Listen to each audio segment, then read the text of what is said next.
Greetings, and once again, welcome to I've Got Your Six from CopBLue. Remember to like, comment, subscribe to our page, and hit the notification button. Keep us on the air. We got to have people liking us and subscribing to us to get that done.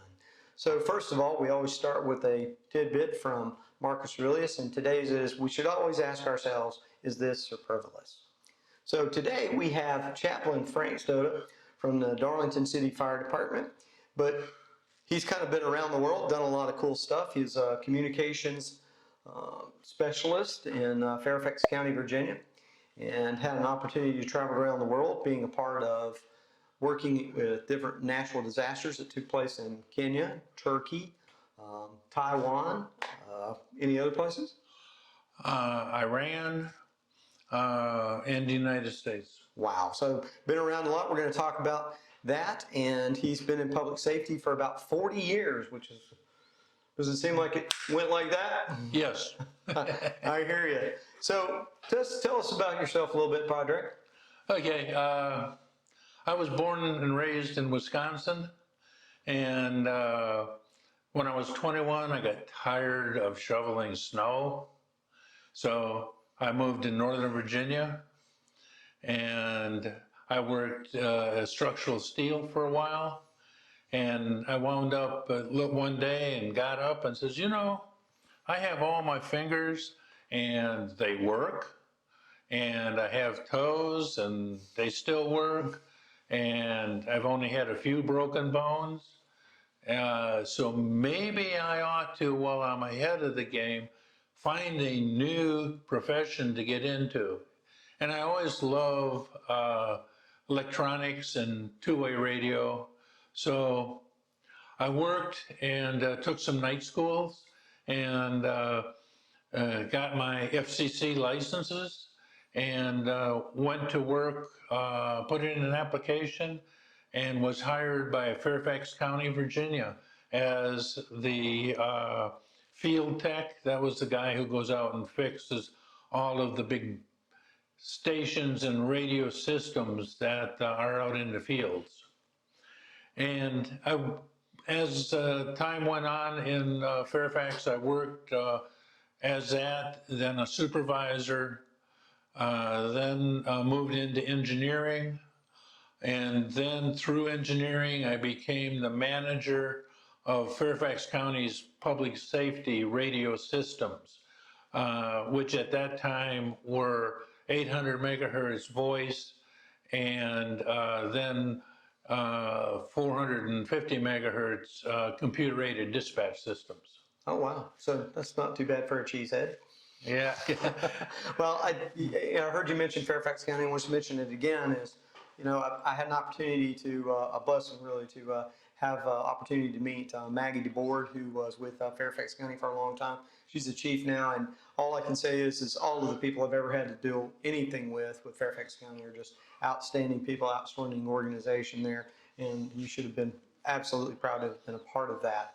So, gosh, just tell us a little bit about some of the different places you've been and some of the experiences you've had dealing with these natural disasters. Because, wow, I mean, golly, Turkey, Iran, I mean, I was a Marine, so, you know, I've been around the planet. But here you are, a small town guy from Wisconsin, ends up, you know, maybe living around outside of Milwaukee and then in Virginia. Wow. Yeah. Working for Fairfax County gave me the opportunities to do things that most communications people working for other counties just never get to do.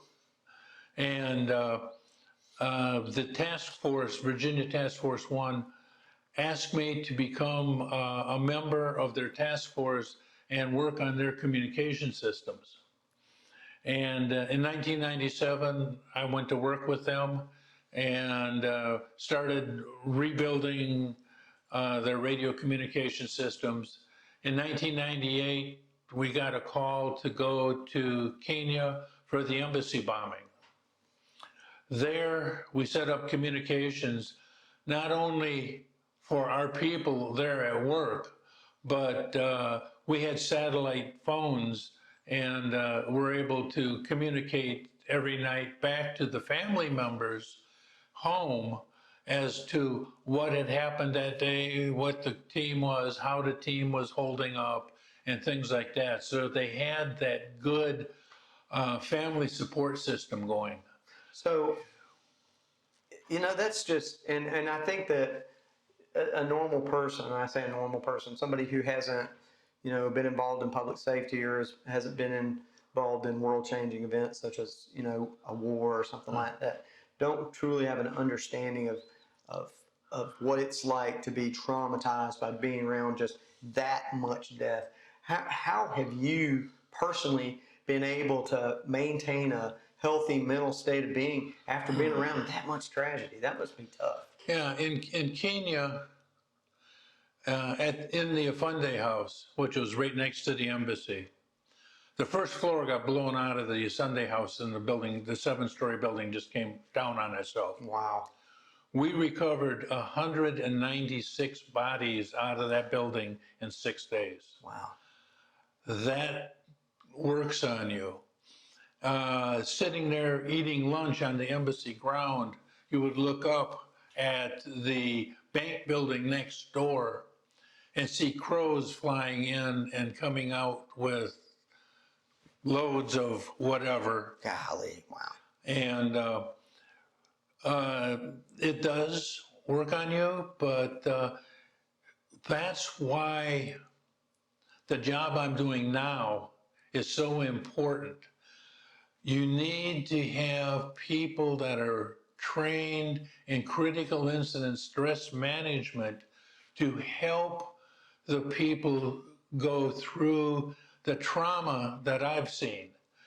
And think about this is, yeah, the trauma I've seen is an event that lasts 14 days and there's death and carnage galore.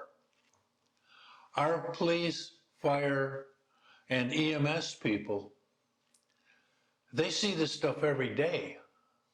And agencies don't have the funding and don't have the abilities to have these essential people on staff to help these people through this stuff. That's why the suicide rates for police and fire are so outrageous. And I'm glad you brought that up, Padre. And I'll just say this about that: it doesn't get our leadership in law enforcement and the fire service or in all of our public safety services off the hook. It's your job. Those folks are your responsibility. You need to remember that every day. It's not about you; it's about them. And if they're going through something, they shouldn't be going through it alone. That you should be right there beside them, holding up that torch to show them the way out of that dark tunnel that they're in. And people like Frank Stoda here, Chaplin, the chaplain for the fire department here, these kind of folks who volunteer, he doesn't get paid anything to go out here and be the chaplain at the Darlington Fire Department. He's there to help. And there are a lot of people like you.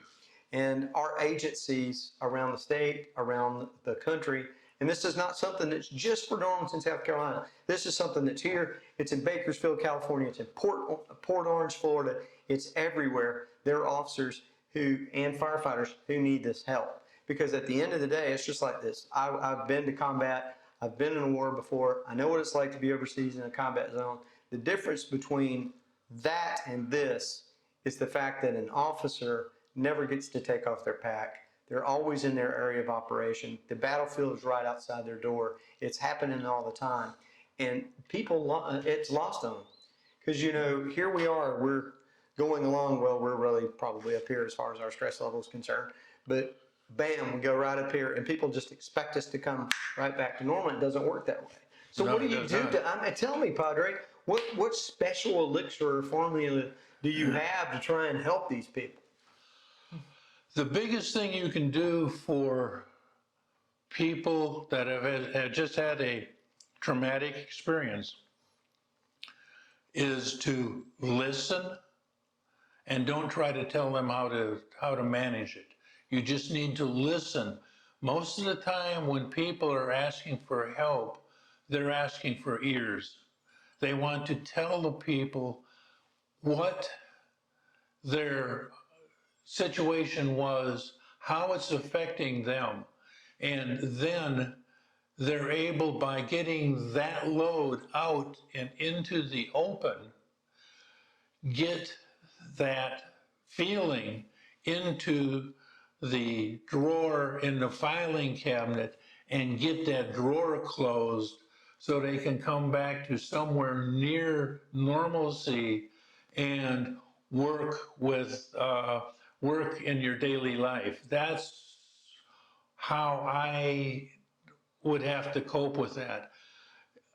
In debriefings, group debriefings, a lot of people think that that's not very important.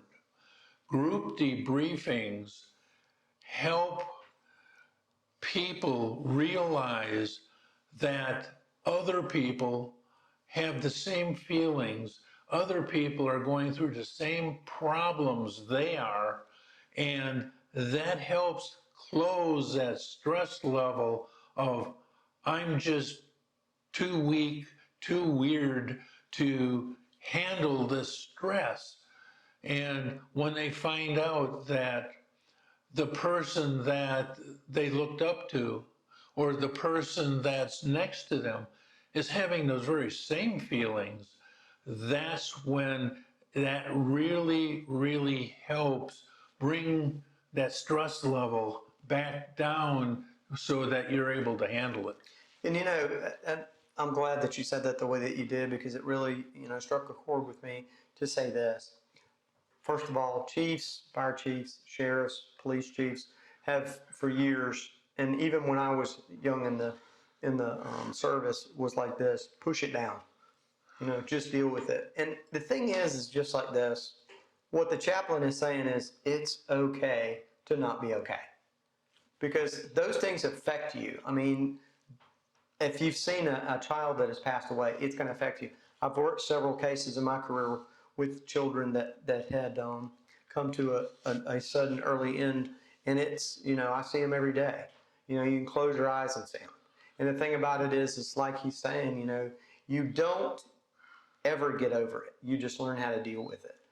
And it's always going to be there with you. But there are so many people just like you. And it's so sad. And it's so terrible that we have such high suicide rates. And there's so many different things that we can blame it on. But certainly a lion's share of it goes to failed leadership. It's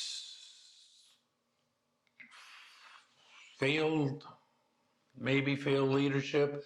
It's also communities not understanding what it's like. Take for an example, I was in a meeting, we were doing a unified command scenario. The lady sitting next to me was from finance. Mm-hmm. And me, as representing the task force, the fire department and the police department, we were sort of sitting in a row. And they're doing this scenario, and we're sort of joking about this scenario that's going on.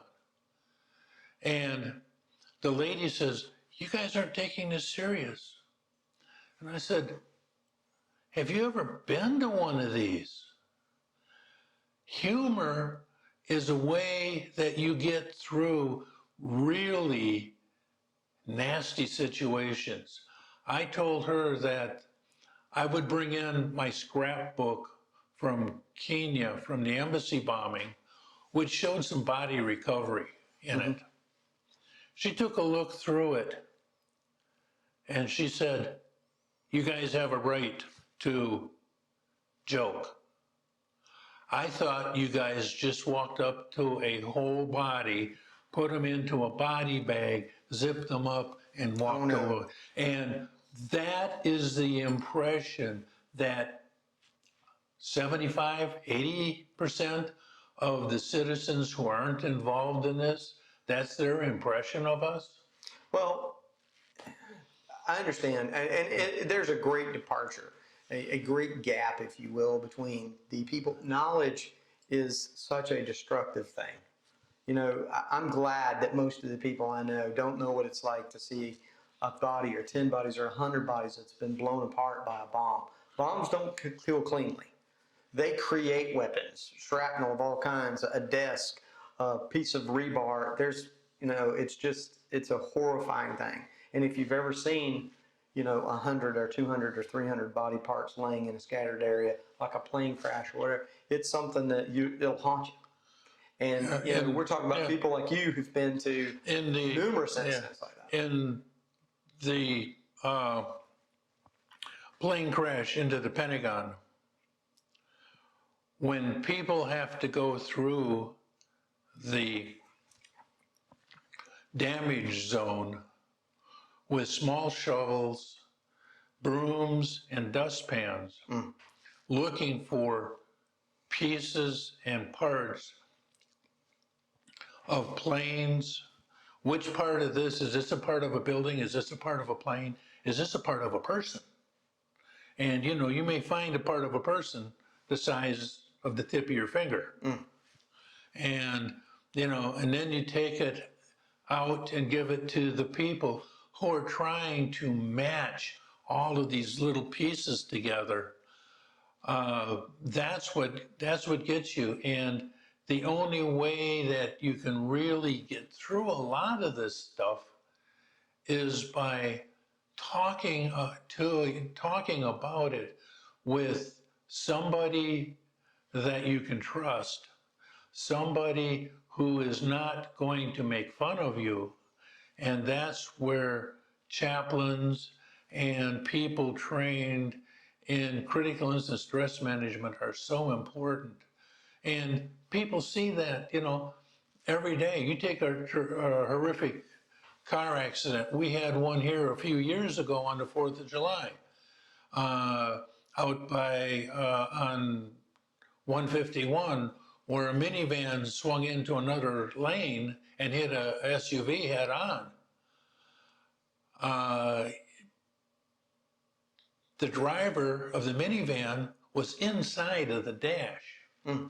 And that kind of stuff, those people need our help. And I had to have that kind of help throughout my career. And that, when I retired, I said that it is now my turn to give back for the help and the help to make me sane enough to continue doing what I'm doing. Well, I think that pretty much says it all. Well, Chaplain, we really appreciate you coming. Thank you for your continued service to not only to all the stuff that you've done, but the continued service that you have, even though you're not getting paid for it. I'm sure they give you the nice uniform and all. I'm sure that's pretty cool to sport. But still, you come here, you do wonderful things trying to help people, try and get across the many bumps that you've been across because you have a true understanding of it. And I just can't thank you enough for that. I'm sure that your fellow firefighters, as well as the other public safety personnel within our county, are very appreciative of it. And once again, thank you guys for joining us here at CopBLue. Remember to like, comment, subscribe to our channel, and hit that notification bell. And of course, as always, before we go, remember, the most important thing that you can do every day is to hit that clock and go home safe. So thank you. Thanks, Padre. Appreciate it.